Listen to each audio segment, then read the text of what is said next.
Hi guys, সবাই কেমন আছো? আশা করি সকলে ভালো আছো। আমি ভালো নেই বলবো, কারণ শরীরটা প্রচুরই খারাপ হয়েছে। চোখ মুখ দেখেই তোমরা বুঝতে পারছো, গায়ে হালকা জ্বরও আছে, সর্দি প্রচণ্ড হয়েছে।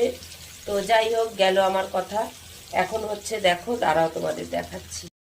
এই যে একদিকে বসিয়েছি কুমড়ো আলু ভাজা, কালো জিরে কাঁচা লঙ্কা ফোড়ন দিয়ে, কারণ সম্পূর্ণ নিরামিষ।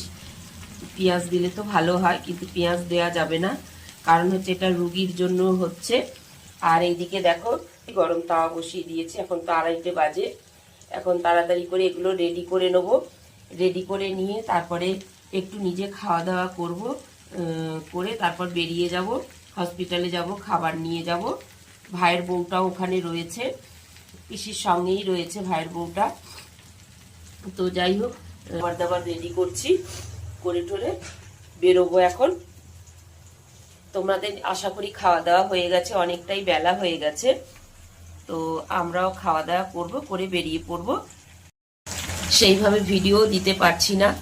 একটা মানুষ যদি অসুস্থ হয়ে যদি হসপিটালে পড়ে থাকে, ভালো লাগে বলো? কারোর ভালো লাগে না।